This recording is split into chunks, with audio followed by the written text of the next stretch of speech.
Yo, Crypto Nation and mining family, what's going on?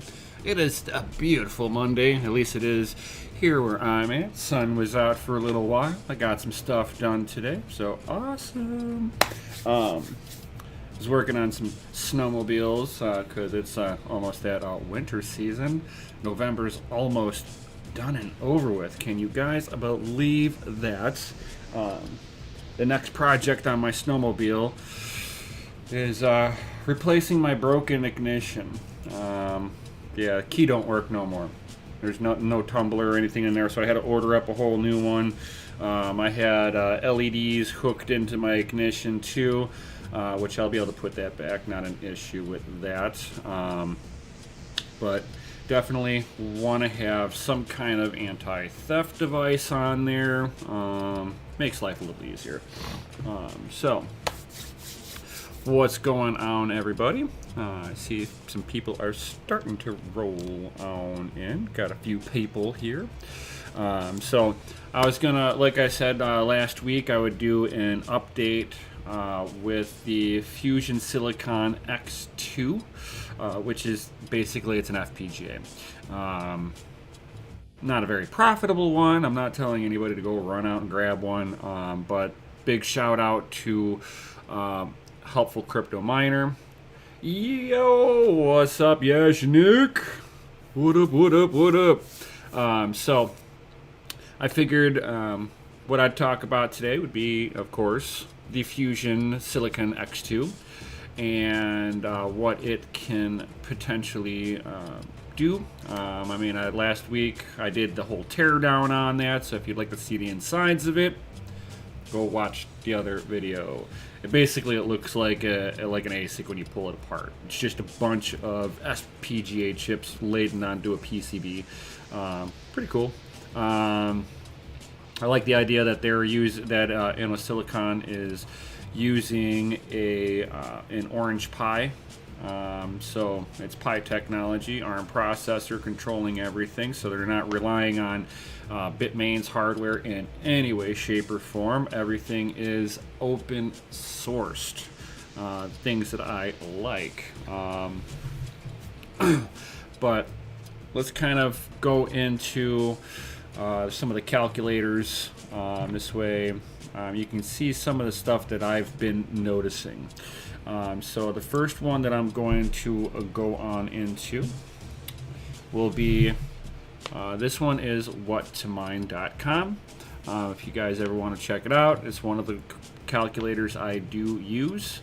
But it's got a GPU section. I'm in the ASIC section because I got to, it's like not all coins are CPU or GPU mineable. There are a lot of algorithms, as you can see on the list here. Anything from Bitcoin, SHA-256, even a few I've really never heard of, Tensorary. I didn't realize that there's two versions of Grotessel. BCD, never heard of it. Library. So, I mean, there are a few things that I didn't even realize, but I mean, if they're ASIC mineable, I don't really pay attention to all the ASIC stuff, just ones that I know the projects aren't going to be doing any kind of hard forking anytime soon. So, but if this one does Blake and Kakak and Grotessel.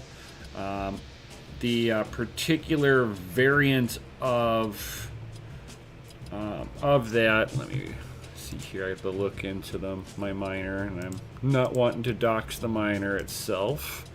It's running regular Blake, it looks like. Let me double check. It's Blake 2S. So it's just a standard Blake on that one. Alright. So they don't have regular Blake, I guess, in this calculator. They got the Blake 14R, but not S2. So, boo. But it is what it is. I'm able to put the other two algorithms it can hit up on here, calculating at 9 cents per kilowatt hour. And basically, according to WhatToMine, it should be making anywhere from 358. Yeah, because I changed the wattage on them. So from 358, 360 to $8.65. I would have to go after this coin, and then this only counts if you're like exchanging it right away. Of course.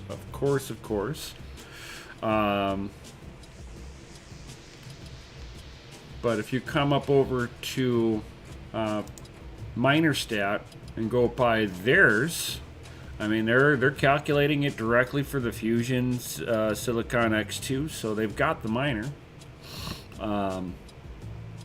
and they're showing BGL on KKAK getting 264 a day.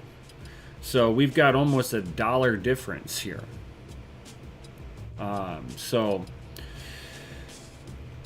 And if you come up over here where it shows NiceHash KKAK algorithm, it shows it being making $1.08 a day on NiceHash. But what's funny about that, you come up over to NiceHash, and they're saying that you're making $1.30 a day. So you do see a lot of these like miner calculators kind of competing with each other, trying to. It's almost like, are they biased to a particular pool or a particular coin, and they're trying to push everybody, hey, you can make this today, but everything else they just start sliding down the scale to see if people stay away from those coins if they show them being less profitable than the coin that they want. Especially when you're sitting there, you come up over here and Grotesque coin itself, none of the other mining calculators are showing this. And then of course with NiceHash, your rig's getting rented out. It doesn't matter what they're mining, it's whatever coin that they want to mine with that algorithm. So it's hard to say which one is the best option. I mean, of course, if I did a little digging in and see about this coin and see if it's something I can dump off real quick, and yeah, it would all depend. In my opinion.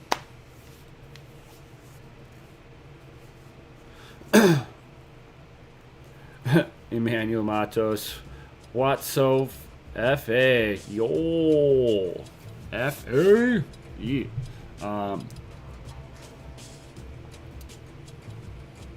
So you almost have to sit there and kind of test out on each one of these algorithms and see which one's actually fencing a little bit better than the other.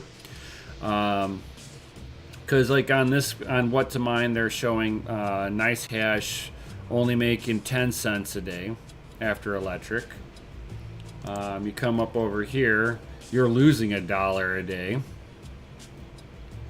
And then you come over here and you're making $2.30 a day. I know I've used NiceHash before. It's not one of my favorite places to go plugging in my mining software into, just because I'm not a big fan of NiceHash. They got hacked. They still haven't done their full repayment program. They're only 80%. I'd give them a little bit more kudos whenever they finish it, but I mean, seeing that they've done 80% is pretty good in any standard business practice. But yeah, I still kind of have my hesitations with them. But when it comes down to ASIC mining, ASIC or FPGA mining, it doesn't matter where you're mining. At the end of the day, if you have to mine a NiceHash, if you're able to, pull it off like every day.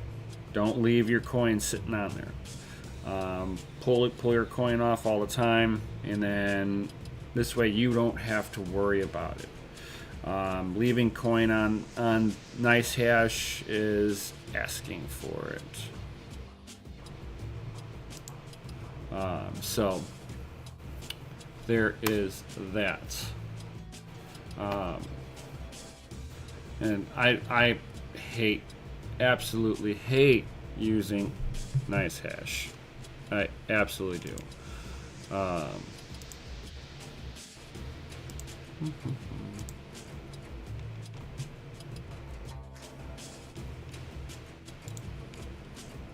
Let me see here.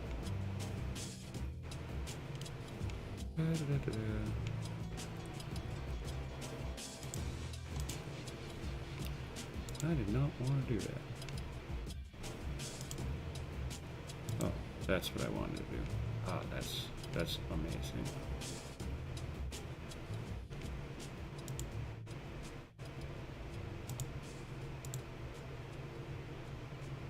There we go.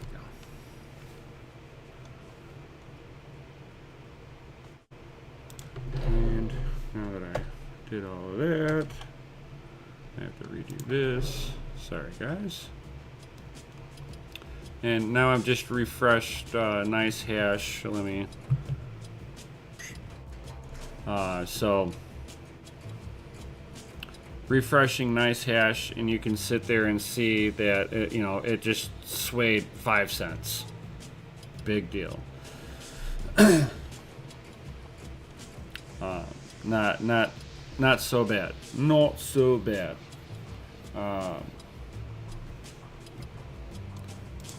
But, and I don't even know about this coin here, BTG Big Zell. I don't know nothing about that coin. And it might be just doing a mini pump right now, so everybody just started mining up over here. Never know. So be careful whenever you're sitting there. That coin has low value, but if you could sit there and you gobble up a lot of them, you can get a pretty decent payout. And that's what you're chasing after is profits. You don't want, as an FPGA miner and an ASIC miner, it doesn't matter in any way, shape, or form what you're mining. You're converting as soon as you get the coin. You're converting into Bitcoin.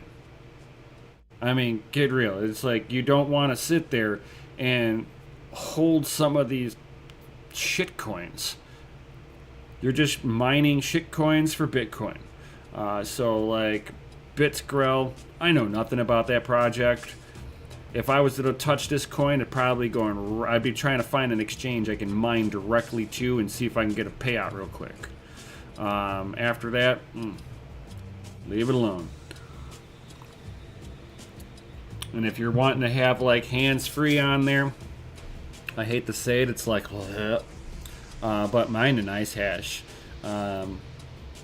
They're showing a $2.30. So you can sit there and just get Bitcoin for $2.30. So you can see where you're getting scalped. That's a hole in a bucket, as me and Mikkel usually say.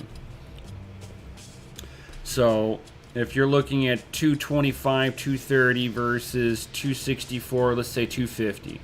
So a 20-cent cut into NiceHash, but that's so that the other people can sit there and make profit too. Everybody needs to make money. You're not having to auto-convert. So, I mean, it has benefits and drawbacks. And you can see there that you are basically paying for it. Otherwise, you're chasing coins. And that's kind of what you end up doing when you have FPGAs and GPUs. You're not caring about, I mean, unless you care about the project you're mining to, totally different situation. But under a normal situation of mining for just profits, you're chasing coins. Whichever one, it doesn't matter. Whatever is gonna make you more Bitcoin. Yeah, Mikhail, shits for bits, bro. Shits for bits, yeah. So I will probably end up checking it out on NiceHash. Just for testing purposes. Whichever one's going to yield me the most Bitcoin. That's all I care about at the end of the day. Let's kind of dig into this. So here is the FusionSilicon. Bum, bum, bum. It has a cleaner field than the hey, what's up, Grundy? Yo! So it's got a pretty clean GUI dashboard up on here with a nice interface.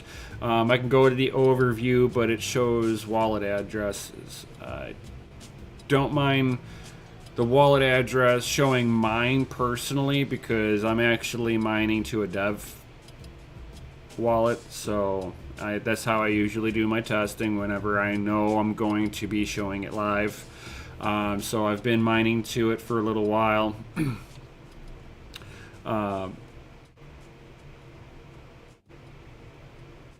And you can sit there and see that the hashing boards kind of jump around a little bit. They're not very consistent, so it looks like on average it swings anywhere from like 250 gigahash to like I've seen it go as high as 500.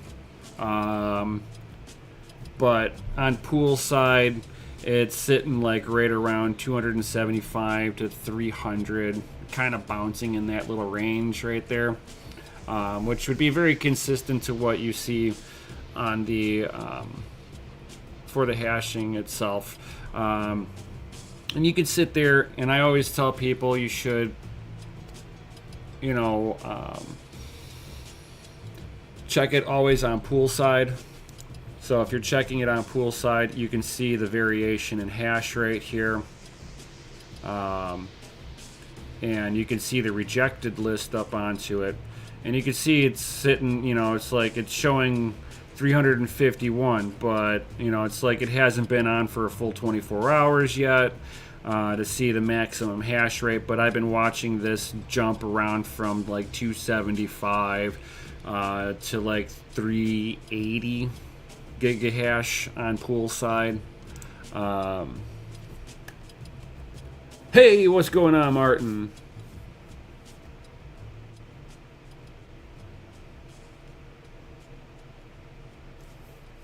Yeah, thank you, Martin. Thank you. You rock, my man. It's like any of you guys ever need some pretty good art, man, hit this guy up, Martin Ham. He's a good artist.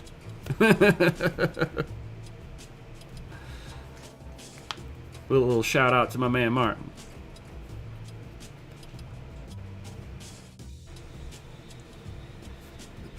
All right. So, as I was saying, it's like you. Nice. So as I was sitting there and saying, you could get a pretty good amount of information off of here. You're looking at each one of the hashing boards. You can see that they're all active. You can see what the active temperature is. And I already know what the temperature difference is that this one's the one smashed up against the side of the case, so it doesn't get as much airflow. Realistically, in the ASIC miners, all of them always have the one hashing board that's a little warmer than all the rest of them. And again, it's just because the main chips are not in the pathway. It's almost like they should have turned that the PCB around so they could put the two hot points together just in that one section to get them a little cooler. That would have been my solution to it, but I'm not an engineer. I don't know.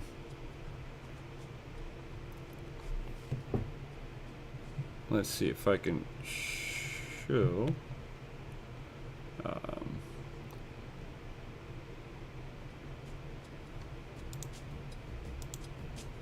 Come up over here. And then here, this would be if like advanced miner configuration, like if they let you click on something here, but the only thing that they do is they allow you position change. And I'm not sure what that means. I would have to try to dig in and find some information out on this. If this relates to a timing call, like timings on it or something like that, or is this just generic garble and doesn't mean anything? But it doesn't let me change the fan speed. The fans don't drop down at all. I mean, they're not running at the 6,000 RPM, but still, 4880. That's up there. I mean, it's loud. Those two fans, because of their RPM setting on there, they're actually louder than my server cases. But my server cases, the fans are sitting inside the case, so it kind of does muffle it a little bit. But good God, that FPGA is louder than an S9. Dude, louder than an S9.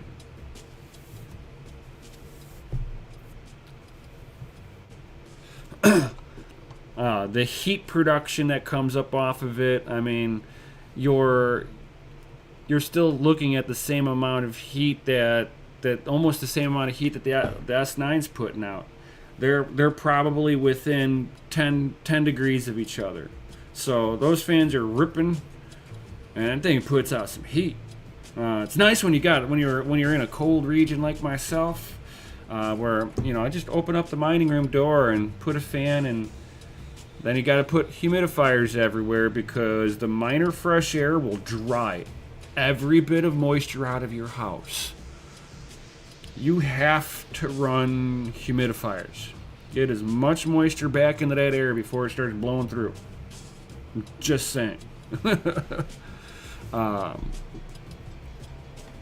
But I do not know. I'll have to dig in what the positions mean. If I can change that and it opens it up to where I can overclock or underclock, because it's the frequency is stuck at 400 megahertz across the hashing boards.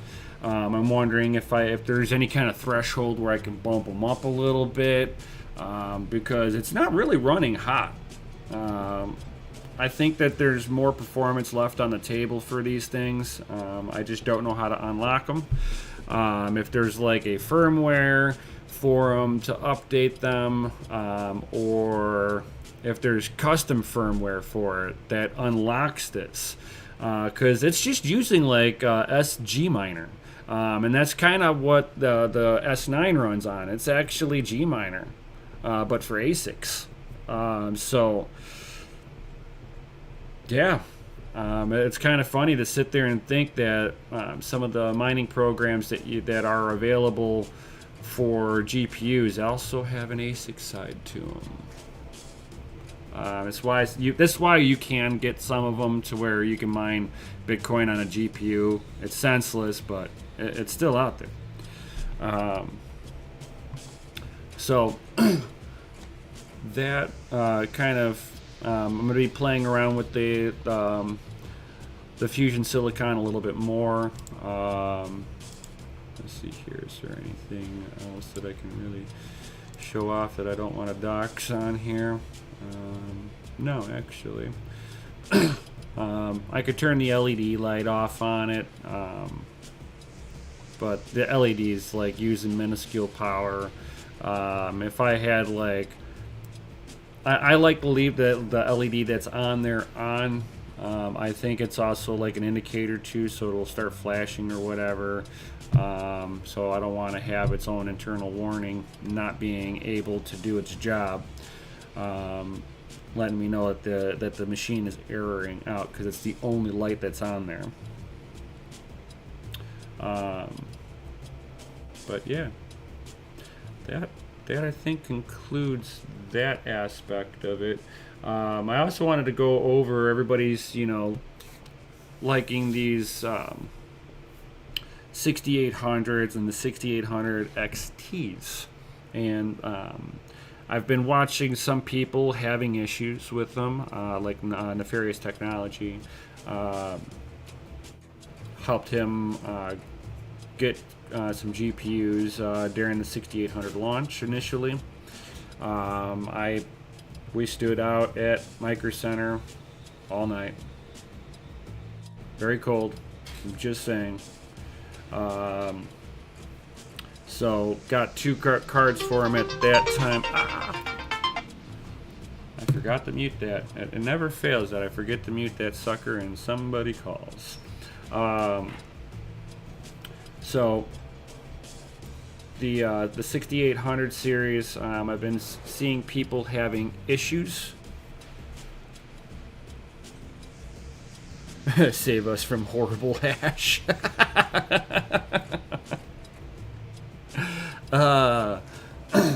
So I've been seeing people having issues getting them to mine at their full potential. It's like they've got that smart access memory now on the new AMDs. What I've been seeing reports on, like from Bits Be Trippin'. He was talking about he's got the new 5000 series, went into the BIOS of his motherboard, and he's running an X570 with a 5000 series setup. He went into the BIOS on there, enabling the 4G decoding, and the bar setting are enabled, and it turns on the smart memory access in the OS. And this allows the card to basically load up to its full potential. What he was noticing is that on one card, it basically split the memory up and loaded a DAG file twice. And each instance of the miner being ran on the one card was hashing around 40 mega hash a second. That's 80 mega hash out of the whole card. Running pretty low wattage too. I forget what he said his wattage was at. But I know for the 80 mega hash, it was running lower than the 3800s. So you're talking a similar performance mining wise as a 3800, just a little bit better power efficiency, which is pretty nice. If you're wanting to make sure that you have a DAG ready, mining card, if Ethereum goes to 2.0, will they phase out mining on it? Don't know. Cannot guarantee at this point. So it's like, do you go after NVIDIA and have the versatility of going to any algorithm, or do you go to AMD and kind of commit yourself a little bit? And then other issues that I've seen people having is that they weren't getting above 60 mega hash, but they were running them at like 170 watts or 107 watts or so. That would be Son of a Tech. And it's like he's 62 mega hash at 107 watts. So that's basically like replacing two RX 580s at that point. Is it worth it for that aspect? Because if he's sitting there and running this on a mining style rig with a mining motherboard, Celeron processor, so you're not catching that extra from using AMD. So now AMD is basically forcing the hand of, if you want the performance, you have to go to AMD now. If you were to try to mine Monero off the CPU while doing this, does it affect hash rate? That's something I'd like to see actually tested. Because if you've got a 5000 series CPU and you go to mine on it, you're going to get some good hash rate on Monero. So if you're sitting there mining Monero with it, and then you're trying to use the smart access memory from the GPU, what takes the hit? Is there any hit? You know, these are good questions. I'm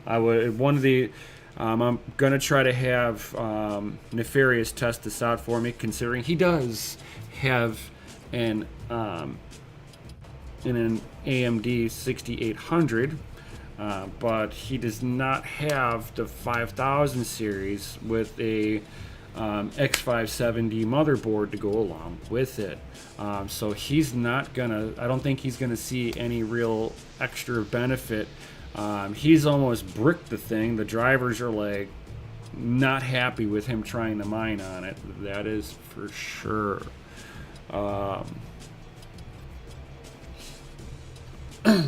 And then he was going over with Son of a Tech, because Son of a Tech was trying to figure out how come he wasn't getting the same results, and that's what kind of prompted me into kind of getting into the conversation on all of this. I don't know where Bitsby Trippin's, like I said, power-wise was. I know he was going to make a separate video talking all about this. He'll go more in depth with this. He too also camped out at Micro Center to get one of these cards. So, to all of us soldiers trying to beat the bots by just being there in person, it's like I'm not trying to grab a whole ton of cards. If I can get my hands on one, be happy. Hey Martin, thanks for showing up. You rock. Oh.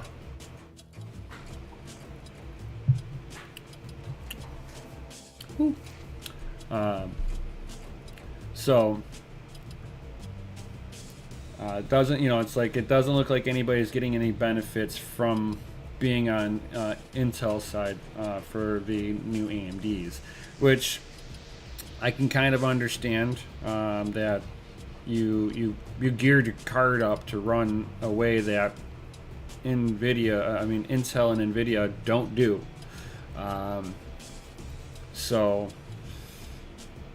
Like I was saying, getting Nefarious to test out on this, see how many miners he's actually seeing being loaded up with his. Is it just one? Is he getting the 60 mega hash a second head limit on there? 60, 65. This might be the problem. So I know he was fighting it. He had driver error crashes. He got a code 43, but he sat there and uninstalled the drivers a couple of times and reinstalled them. They finally started working. Unfortunately, if you guys like Linux with it, Linux developers did not get any of these. So the new Linux distro is not geared to handle it. It doesn't have the optimizations done to it yet. And it's going to be the same problems that all the different miners are going to have too. They're not getting any of these. They're lucky if they can get their hands on one of them to be able to test with. And are they paying people so that they can test on theirs? Probably. I'm sure there's some people in some of those communities. They're like, "Yo, here's one. Make the stuff work." If I knew a developer that can do that, I would be like, "New card, make it work." But that's just me on that one. And then I don't know if you guys watch Gamers Nexus. He's been checking those the 6800 out, of course. Did a bunch of testing on all of that, the thermals, noise, and all of that. So you're wanting like down and dirty information like that, go check him out. He put probes everywhere. He put them with microphones so you can get sound out of them. But one of the things that he did come across was he water blocked his and had it in the rig. And you can sit there and hear that there was just massive coil whine. And here's a little take of him actually recording it.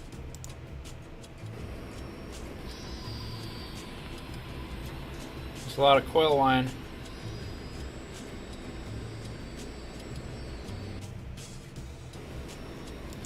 It's like, that is just like nails on a chalkboard. Oh, it was like right in my ears. Oh. But yeah, you're starting to hear these. Did you guys actually hear that? I hope you did. I'll turn it up a little louder. So you can... There's a lot of coil whine.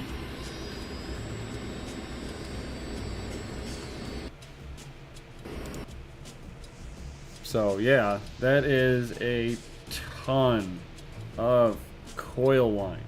And that's with no fans on there. So that's just the card doing its job under load. The amount of electricity flowing through this card. You're actually able to hear it through certain components at the right frequencies. And then the manufacturers of the cards have got to put in there ways to be able to cancel out that interference. I got somebody at my door now.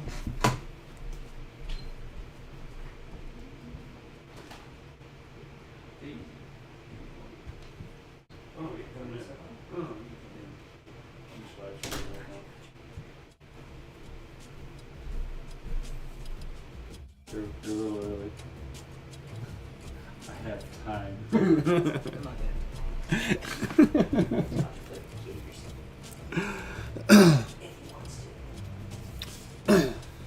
Don't worry, I won't be much longer. It's like busy life. Always got somebody coming by for sure. Yeah, you're seeing the new 6800 having just massive coil whine.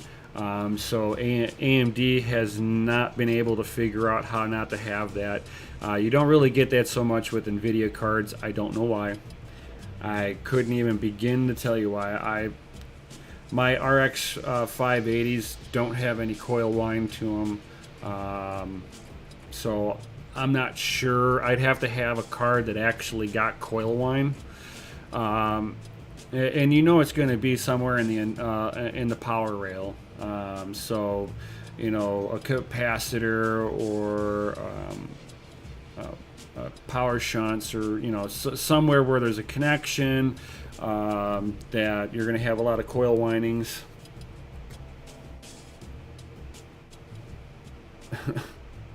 Bid and popo. I don't get it. No mask.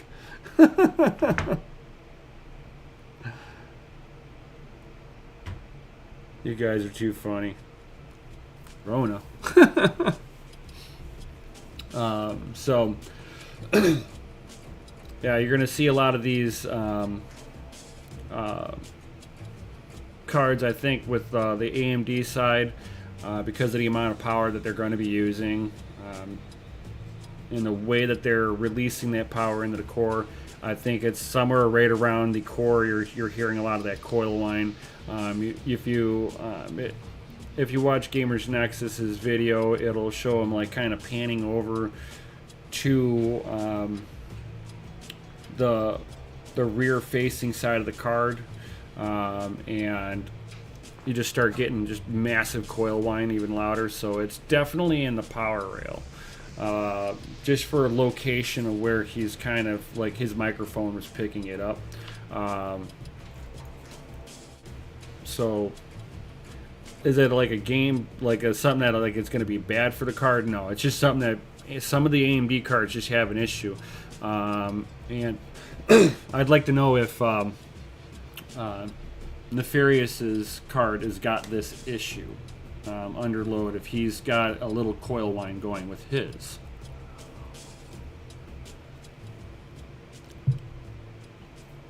And that's pretty much all I was going over for today. This awesome Monday. If you guys got any questions or comments or anything like that, go ahead and ask away. Got any questions about the FusionSilicon X2? Any questions about mining calculators?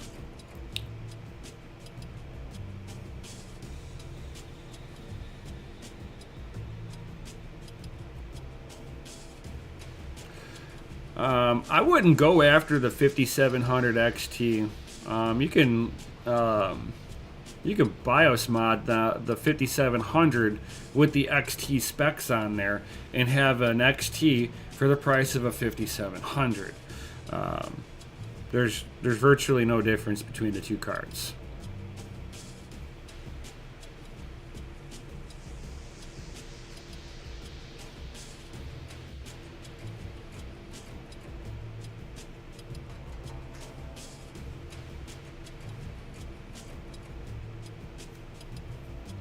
I can hit you up on Discords. I can certainly do that.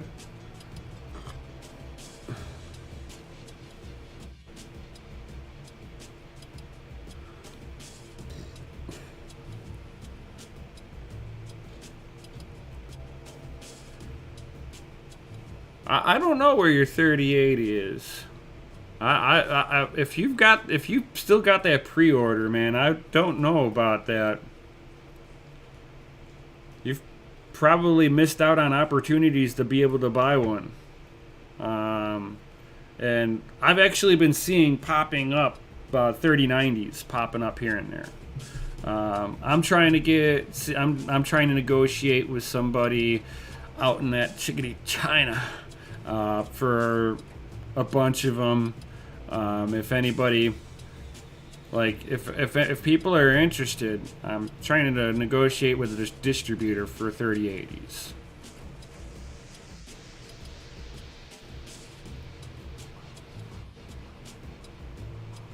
It's like up here in Canada, no choices.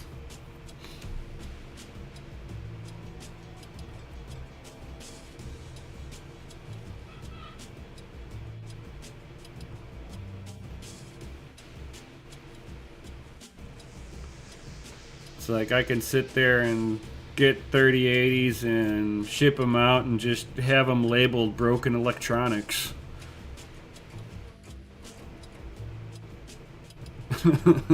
I'm just saying.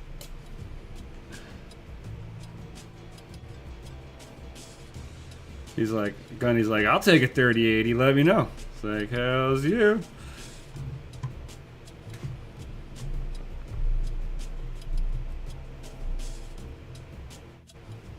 Send it. Well, let me see if I can get my what I can get my hands on inventory wise, and then at what price I can get them, because it doesn't look like all of them are negotiable. So yeah, it sucks, but some of it I can negotiate on. But I gotta pick up at least a box of them. That's a lot of money.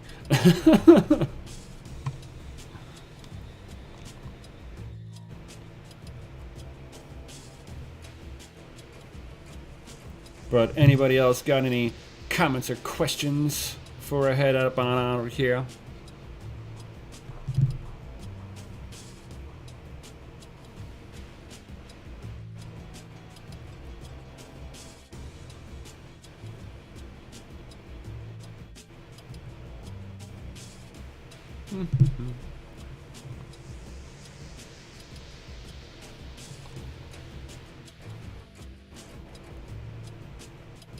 Well, it doesn't look like anybody's got any other comments or questions or anything like that.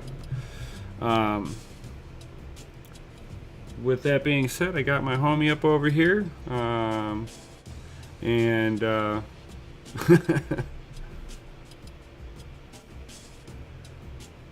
all right, everybody's like, yo, thanks, yo, you all rock. thank you for being here. Some of the reasons why I come up on here live, guys. Remember to smash that Lizzie like button. Subscribe if you're new here. Hit the little bell notification. And for all you OGs, make sure that little bell notification is turned on. You know, YouTube, they love to turn our crap off. And like always, I'll definitely see you all on the next one. Yo.